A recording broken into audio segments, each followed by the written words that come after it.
Hello everybody, today we are going to discuss the 25th chapter of The Invisible Man, which is titled The Hunting of the Invisible Man.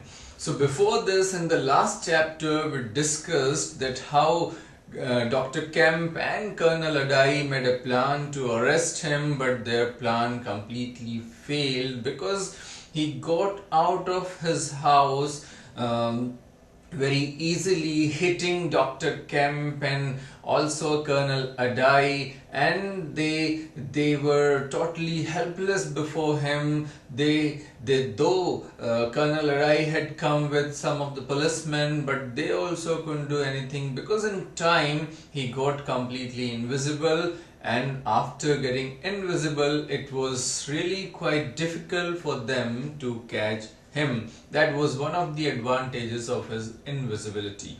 Now here in this chapter, we are going to discuss how they hunted for him, or how they planned to hunt for him.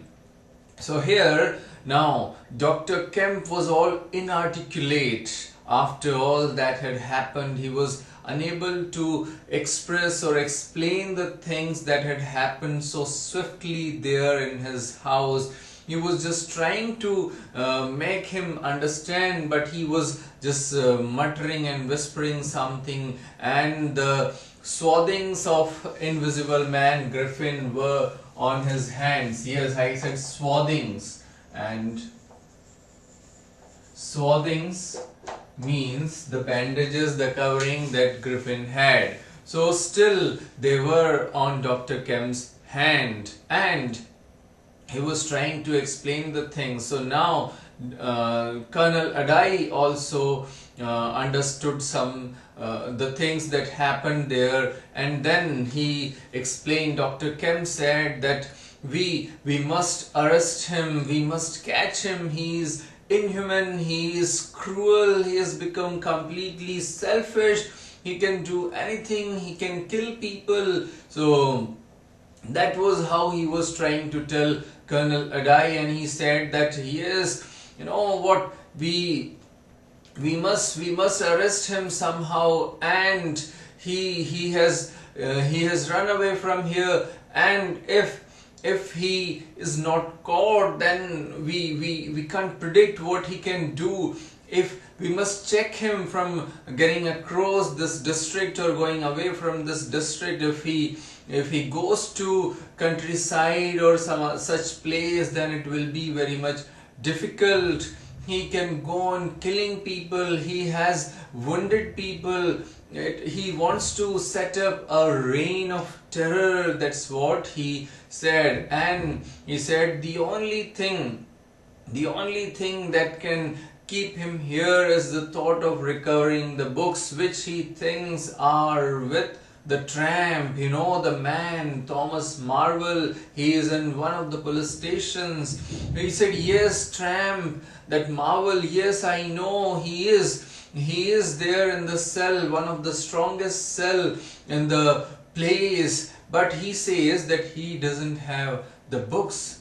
So Kemp said that Griffin thinks it is with him, and you know, we must check him from eating and sleeping, because that is one of the ways to arrest and catch him. And you know, the whole city must be awake and astir. You just get on to work, all your men. We must take the help of the garrison as well. Yes, garrison, I said. Garrison means the troop of armed soldiers. So we must take help of garrison as well. And so just set all your men at work at once and stop him from going across this district. And now both of them, Kemp and Adai, went down the stairs. The policemen were there. They also didn't understand what happened. They said the man has gone, yes.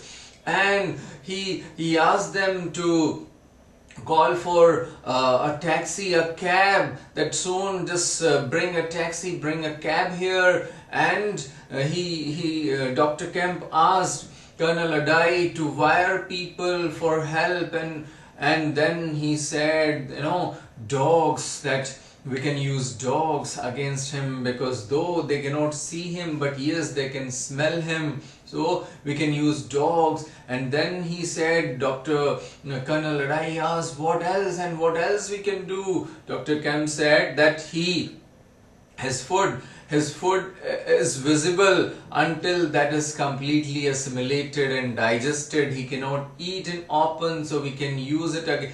As Griffin had shared all his secrets with Dr. Kemp, so now Dr. Kemp was well aware of the disadvantages of his invisibility and what could be done to catch him or arrest him. So he was explaining all those things to Colonel Adai, that we can use dogs, that his food is his food shows off until that is completely assimilated and digested.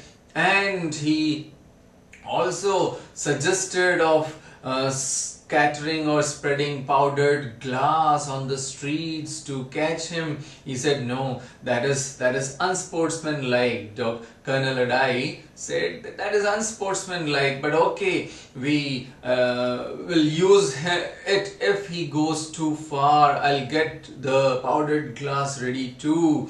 And he said, now what else? So in this way he explained all those things to Colonel Adai, and he asked him to get every man to work to catch him anyway, because if he goes far, if he goes away free, then he could do anything. He could kill people. He was really intending to set a reign of terror. So that must be stopped, that must be checked, otherwise it would be really disastrous and destructive. That is what Dr. Kemp was trying to explain to Colonel Adai. So this is all what happened in this chapter, and what happened later. Were they able to catch him?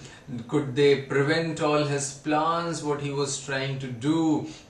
To know all that, continue watching. Till then, thank you and bye-bye.